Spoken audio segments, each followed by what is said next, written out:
ಎಷ್ಟು ಕಠಿಣ ಪರಿಸ್ಥಿತಿ ಬಂದ್ರೂ ದೇವರ ಮೇಲೆ ಇಟ್ಟಿರುವಂತಹ ಭಕ್ತಿ ಎಷ್ಟು ದೃಢವಾಗಿರುವಂಥದ್ದು. ನಮ್ಮ ಹತ್ತಿರ ಸಂಪತ್ತದ ಅಂತ ಹೇಳಿ ಅಹಂಕಾರದಿಂದ ಪೂಜೆ ಮಾಡೋದಲ್ಲ, ಭಕ್ತಿ ಮಾಡೋದಲ್ಲ. ಗರ್ವದಿಂದ ಮಾಡುವ ಭಕ್ತಿ ದ್ರವ್ಯದ ಕೇಡು, ನಡೆಯಿಲ್ಲದ ನುಡಿ ಅರಿವಿಂಗೆ ಹಾನಿ, ಕೊಡದೆ ತ್ಯಾಗಿ ಎನಿಸಿಕೊಂಬುವನು ಮುಡಿಯಿಲ್ಲದ ಶೃಂಗಾರ, ದೃಢವಿಲ್ಲದ ಭಕ್ತಿ ಅಡಿವಡೆದ ಕುಂಭದಲ್ಲಿ ಸುಜಲವ ತುಂಬಿಟ್ಟಂತೆ, ಮಾರಯ್ಯ ಪ್ರಿಯ ಅಂಬರೀಶ್ವರ ಲಿಂಗಕ್ಕೆ ಸಲ್ಲದ ಭಕ್ತಿ.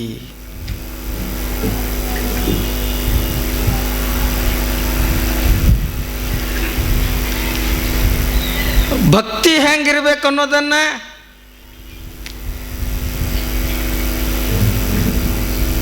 ಶರಣರು ತಮ್ಮ ವಚನದ ಮುಖಾಂತರ ಈ ಜಗತ್ತನನ್ನ ಕುರಿತು ಉಪದೇಶವನ್ನ ಮಾಡಿದ್ದಾರೆ.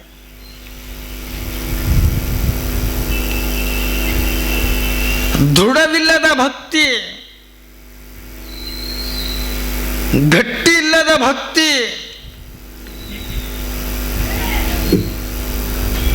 ಒಂದು ಕುಂಭ ಇರ್ತತ, ಮಡಿಕೆ ಇರ್ತತ. ಆ ಮಡಿಕೆಯಲ್ಲಿ ಒಂದು ತೂತು ಇರ್ತದೆ, ಅದರೊಳಗೆ ಎಷ್ಟು ನೀವು ಗಂಗದ ನೀರು ಹಾಕಿದಾಗ ಅದ್ರಾಗ ನಿಂದಿರ್ತತ, ತೂತಿನಿಂದ ಹೋಗಿ ಬಿಡ್ತದೆ. ಹಂಗೆ ದೃಢವಿಲ್ಲದ ಭಕ್ತಿ ಮನುಷ್ಯನಿಗೆ ಅದು ಕುಂಭ ಹೆಂಗೆ ಆಗ್ತತಲ್ಲ, ಹಂಗೆ ಮನುಷ್ಯನ ಭಕ್ತಿನೂ ಹಂಗೆ ಆಗ್ತದೆ. ದೃಢ ಇಲ್ಲ ಅಂದ್ರೆ ಹಂಗೆ ಆಗ್ತತ. ಪರಮಾತ್ಮನ ಭಕ್ತಿಯ ಪರೀಕ್ಷಾ ಮಾಡಾಕ ಎಲ್ಲ ರೀತಿಯಿಂದ ಪರೀಕ್ಷಾ ಮಾಡ್ತಾನ. ಹರ ತನ್ನ ಭಕ್ತರನ್ನ ತಿರುವಂತೆ ಮಾಡುವ, ಒರೆದು ನೋಡುವ ಸುವರ್ಣದಂತೆ, ಅರೆದು ನೋಡುವ ಚಂದನದಂತೆ, ಅರೆದು ನೋಡುವ ಕಬ್ಬಿಣದ ಕೋಲಿನಂತೆ, ಹೆದರದೆ ಬೆದರದೆ ಇದ್ದಡೆ ಕರವೆತ್ತ ಕೊಂಬ ನಮ್ಮ ರಾಮನಾಥ. ನಮ್ಮ ಜೀವನದೊಳಗ ಈ ಭಕ್ತಿ ನಿಜವಾದ ಭಕ್ತಿ ಮಾಡ್ತಾನೋ ಇಲ್ಲೋ ಅನ್ನುವಂಥ ವಿಚಾರವನ್ನ ತಿಳ್ಕೊಂಡು ಭಗವಂತ ನಮ್ಮ ಜೀವನದೊಳಗೆ ಪರೀಕ್ಷಾ ಮಾಡ್ತಾನ. ನಿನ್ನೆ ಹೆಂಗೆ ಪರೀಕ್ಷಾ ಮಾಡಿದ್ದ ನೀವೆಲ್ಲರಿಗೂ ಗೊತ್ತದ. ಪರೀಕ್ಷೆ ಹೆಂಗೆ ಮಾಡಿದ್ದ? ತಿರುನೀಲಕಂಠನ ಕಥೆ ಕೇಳಿರಿ ನೀವು. 89 ವರ್ಷ ಮಾತಾಡಲಿಲ್ಲ ಅವರು. ಎಂಥ ಕಠಿಣ ಭಕ್ತಿ ಅದು. ಹಂಗೆ ನಮ್ಮ ಜೀವನದೊಳಗೂ ಶರಣರು ಹೇಳ್ತಾರ. ಹೆಂಗಂತಂದ್ರೆ ಅಕ್ಕಸಾಲಿಗ ಇದು ಬಂಗಾರ ಅದಾನೋ ಇಲ್ಲನೋ ಅಂತ ಹೇಳಿ ಬೆಂಕಿಯಾಗ ಹಾಕಿ ತಿಕ್ಕಿ ತಿಕ್ಕಿ ತಿಕ್ಕಿ ತಿಕ್ಕಿ ತಿಕ್ಕಿ ತಿಕ್ಕಿ ನೋಡ್ತಾನ. ಬಂಗಾರ ಅದಾನೋ ಇಲ್ಲೋ, ಬಂಗಾರನ ಹೆಂಗೆ ತಿಕ್ತಾರಲ್ಲ, ಎಷ್ಟು ನೋವು ಆಗ್ತಿರ್ಬೇಕು ಆ ಬಂಗಾರಕ್ಕೆ. ತಿಕ್ಕಿ ತಿಕ್ಕಿ ನೋಡ್ತಾರೆ, ಬಂಗಾರ ಅದಾನೋ ಇಲ್ಲೋ, ಬಂಗಾರ ಅದ, ಮುಗ್ದು ಹೋಯ್ತು. ಹಂಗೆ ನಮ್ಮ ಜೀವನದೊಳಗೂ ಈ ಭಕ್ತ ನಿಜವಾದ ಭಕ್ತಿವಂತದಾನೋ ಇಲ್ಲೋ ಅನ್ನುವಂಥ ವಿಚಾರವನ್ನು ತಿಳ್ಕೊಂಡು ನಮಗೂ ಕಷ್ಟಗಳ ಕೊಟ್ಟು ಹೆಂಗೆ ತಿಕ್ತಾನಲ್ಲ ಅಕ್ಕಸಾಲಿಗ, ಹಂಗೆ ನಮಗನ್ನ ಪರಮಾತ್ಮ ತಿಕ್ಕಿ ತಿಕ್ಕಿ ನೋಡ್ತಾನ. ಅರೆದು ನೋಡುವ ಚಂದನದಂತೆ, ಚಂದನ ಭಾಳ ಸುವಾಸನೆ.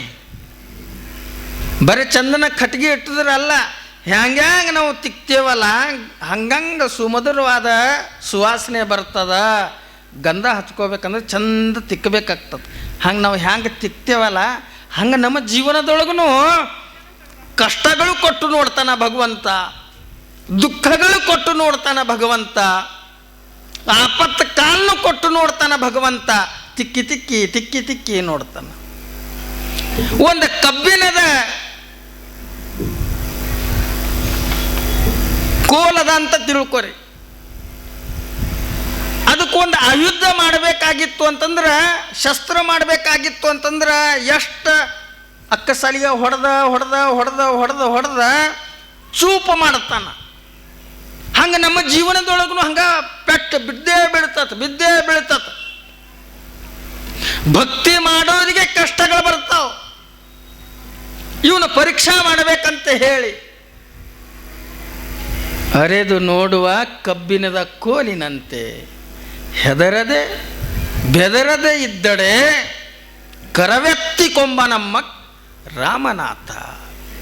ಈ ಭಕ್ತಿ ಒಳಗ ಮನುಷ್ಯ ಪಾಸ್ ಆದ ಅಂತಂದ್ರೆ ಪರಮಾತ್ಮ ಕೈ ಹಿಡಿದು ಅಪ್ಪಿಕೊಳ್ತಾನ.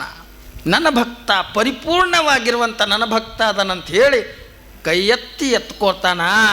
ಅಂಥ ಭಕ್ತಿ ಮಾಡಬೇಕು ನಾವು. ಬಸವಣ್ಣವರು 12ನೇ ಶತಮಾನದ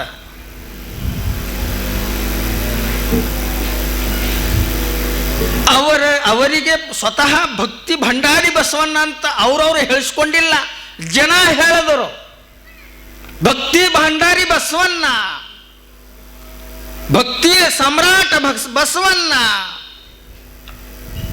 ಅಚಲವಾಗಿರುವಂಥ ದೇವರ ಮೇಲೆ ನಂಬಿಕೆ ಇಟ್ಟಿರುವಂಥ ಬಸವಣ್ಣನವರಿಗೆ ಭಕ್ತಿಯ ಭಂಡಾರ ಬಸವಣ್ಣ ಅಂತ ಜನ ಕರಿಬೇಕಾಗಿತ್ತು. ನೀವು ಸಮಾಜ ಎಲ್ಲರೂ ಕರಿಬೇಕಾಗಿತ್ತು ಅಂದ್ರೆ ಅವರ ದೃಢವಾಗಿರುವಂಥ ಭಕ್ತಿ ಅಷ್ಟಿದ್ದಿರಬೇಕು.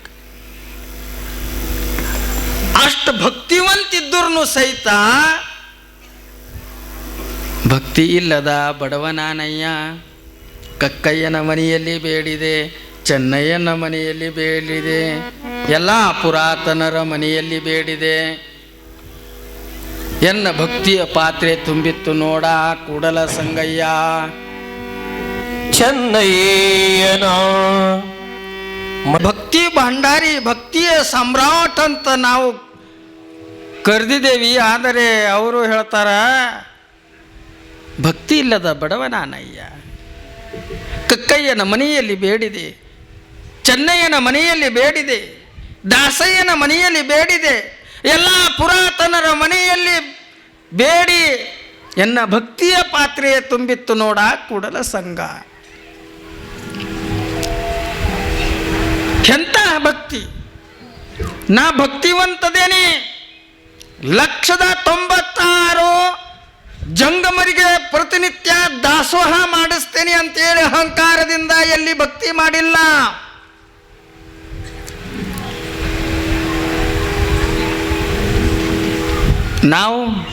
ನಾವು ಭಕ್ತಿ ಮಾಡ್ತೇವೆ, ನೋಡಕ್ಕಷ್ಟ. ಅವ್ರಂಥ ಭಕ್ತಿ ಭಂಡಾರಿದ್ರು ಸಹಿತ ನಾ ಭಕ್ತಿಯಿಂದ ಬಡವಾದೇನೆ, ನನ್ನ ಹತ್ತಿರ ಏನೂ ಇಲ್ಲ. ದೊಡ್ಡ ದೊಡ್ಡ ಶರಣರದಾರ, ಅವ್ರ ಮನೆಗೆ ಹೋಗಿ ನಂಗೆ ಭಕ್ತಿ ಹೆಂಗೆ ಮಾಡ್ಬೇಕು ಕಲಿಸಪ್ಪ ಅಂತ ಹೇಳಿ ಎಲ್ಲರ ಹತ್ತಿರ ಭಿಕ್ಷಾ ಬೇಡೀನಿ, ಆಗ ನನ್ನ ಭಕ್ತಿಯ ಪಾತ್ರೆ ತುಂಬಿತ್ತು ಅಂತ ಹೇಳಿ ಬಸವಣ್ಣವರು ಹೇಳುವಾಗ ನಾವು ಎಲ್ಲಿ, ಶರಣರ ಎಲ್ಲಿ? ನಮ್ಮ ಭಕ್ತಿಯಲ್ಲೇ, ಶರಣರ ಭಕ್ತಿಯಲ್ಲಿ. ಅದಕ್ಕೆ ಹೇಳಿದ್ರು ಭಕ್ತನಾಗಬೇಕಾಗಿತ್ತು ಅಂದರೆ ಸರಳಲ್ಲ. ಭಕ್ತಿ ಮಾಡೋದು ಸರಳಲ್ಲ.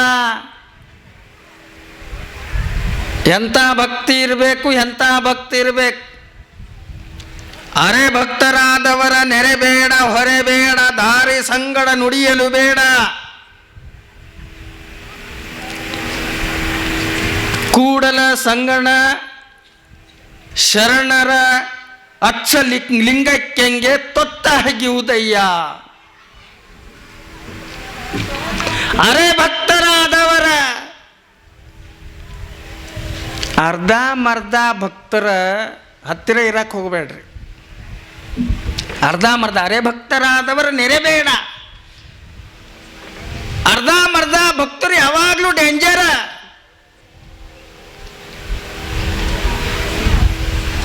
ಅವರ ಸಮೀಪನೂ ನಾವು ಇರೋದು ಬೇಡ. ಅವರು ಹೋದ ದಾರಿನೂ ನಡೆಯೋದು ಬೇಡ. ನಾವು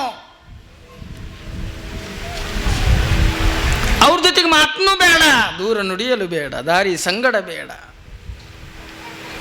ಯಾರ ಗೊತ್ತಿಲ್ಲದ ಹಾಗೆ ದೇವರ ನಾಮಸ್ಮರಣೆ ಮಾಡ್ತಾ ಗುಪ್ತ ಭಕ್ತಿ ಯಾರು ಮಾಡ್ತಾರಲ್ಲ ಮುಗ್ಧ ಮನಸ್ಸಿನಿಂದ ಅವರಿಗೆ ತೊತ್ತಾಗಿ ಹುದು ಸಾಕು. ಅರ್ಧಂಬರ್ಧ ಭಕ್ತರು ಹೆಂಗಂತಂದ್ರೆ ಚಪಾತಿ ಮಾಡ್ತೀರಿ ನೀವು, ಚಪಾತಿ ಅರ್ಧಂಬರ್ಧ ಚಪಾತಿ ಬೇಯಿಸಿದ ನಂತರ ನಾವು ಊಟ ಮಾಡಿದ ನಂತರ ಹೊಟ್ಟೆ ಹೆಂಗೆ ಕೆಟ್ಟು ಹೋಗ್ತತಲ್ಲ, ಅರ್ಧಂಬರ್ಧ ಭಕ್ತರ ಸಂಘ ಮಾಡಿದಾಗ ನಮ್ಮ ಜೀವನನೇ ಕೆಡಿಸಿಬಿಡ್ತಾರವ್ರು. ಅರೆ ಭಕ್ತರಾದವರ ನೆರೆ ಬೇಡ ಅಂಥವ್ರು ಬೇಡ.